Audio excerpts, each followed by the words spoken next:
Welcome to the Real News Network, coming to you today from our studio in Washington, D.C. Joining us now is Greg Gordon. He's an investigative journalist with the McClatchy Washington Bureau. Thanks for joining us, Greg. Glad to be here.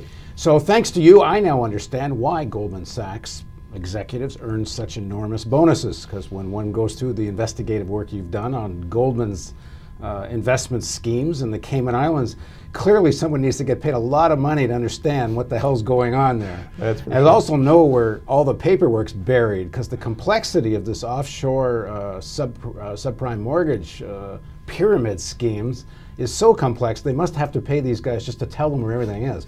So take us through what Goldman was doing in the Cayman Islands.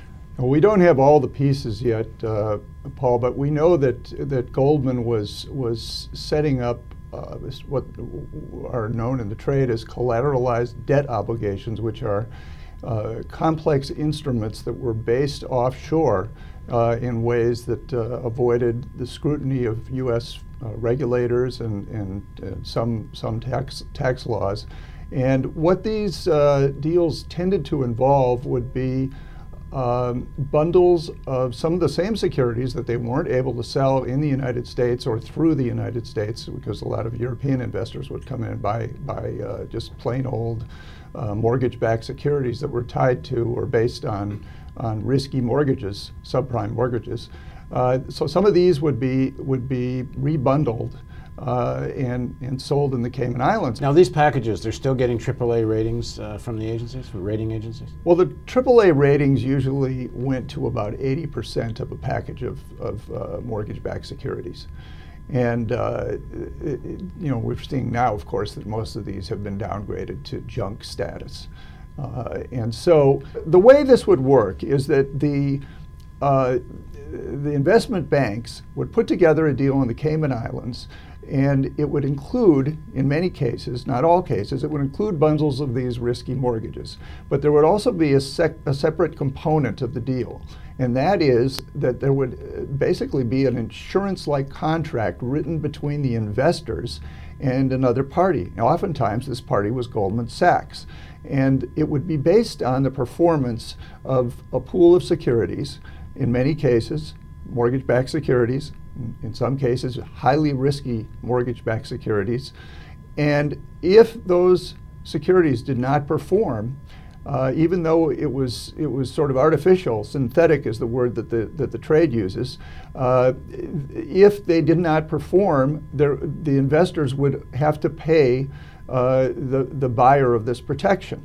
And so just to be clear, Goldman actually doesn't own anything here. They're just betting on a package. It's a bet. It's like taking a bet on the Dow Jones index. Is it going to go up or down? Exactly. It's just a bet.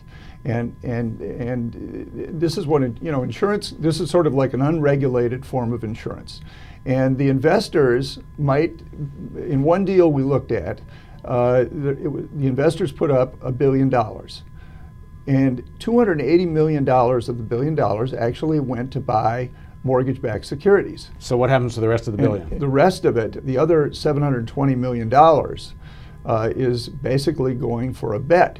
And there'll be a pool of mortgage-backed securities. In the case that I'm describing, these securities were highly risky. These were subprime mortgages, or they were of similar nature, not called subprime, but their mortgage default rate and foreclosure rate now has soared. And the investors would be on the hook to pay off up to $720 million. If these loans are refinanced, that number goes down, but the original deal was $720 million. And well, what do the investors get if Goldman was paying a premium of less than $100,000 a year to make $720 million. Now, the $64,000 question here is, did the investment bank or the investors, in this case Merrill Lynch was among the investors, put up $369 million out of the $1 billion for that deal? Did they turn around and buy protection themselves, perhaps from the giant insurer American International Group? And that's one of the questions that is unanswered so far. But is this all part of the scheme some people have called creating false values, that the executives of the different, on both sides of this equation, Merrill Lynch over here, Goldman here, are all beefing up the size of their transactions every month. They increase their personal bonuses, but it's all built on air. Well, in this case, or sand, I guess, is a better. We're at the end of the mortgage market, the mortgage boom. The real estate housing bubble is nearing the bursting stage in 06 and 07. And there was a tremendous demand in the investment community for these high-yielding mortgage-backed securities. No, I understand that, but how do you? So for what they would do? $100,000, why do you put up $720 million of risk? Well, you're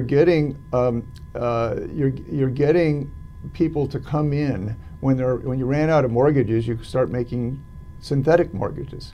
I mean, they're real mortgages, but they're not real in this deal. You're looking at them. They're over here. You're keeping your eye on these mortgages to see how they perform, and you're just sort of keeping score. But you don't have the mortgages, and so there weren't enough mortgages to go around. Supposedly, that's maybe part of the deal. But what's happened is that they can take these deals off the books because this is the murky credit default swap market that was unregulated by the U.S. government, and there's no real watchdog monitoring it because these are private contracts. There's a big, thick document that the parties sign, the two counterparties, as they're known, sign these documents, and that's it. They put them in a file drawer, and they have a secret contract for a lot of money. And nobody can look at it. Well, the Cayman Islands is basically a post office box. Most of the deals were run and put together here in the United States, and there's even a sister company for the company that ran it in the Caymans that registers in Delaware. But the whole movement of $1.3 trillion of deals went offshore. Now, I don't want to give a misimpression here. These were not all for subprime mortgages. Some of these were pools of senior corporate loans, and they were not nearly as risky as the instruments I've just described. But a good share of these were mortgage-backed securities, and the question is, how much did the taxpayers end up having to pay, to shell out, when the taxpayers paid $182 billion to bail out the American International Group, which then paid off $62 billion just on mortgage-backed related bets that various Wall Street banks and foreign banks, French banks, had made with AIG. I'm still not getting why Merrill Lynch would buy into risking $720 million for $100,000 a month. It doesn't make any sense. So in the next segment of our interview, which you can join us, please do, we'll try to figure out more of this. Please join us with Greg Gordon on the Real News Network.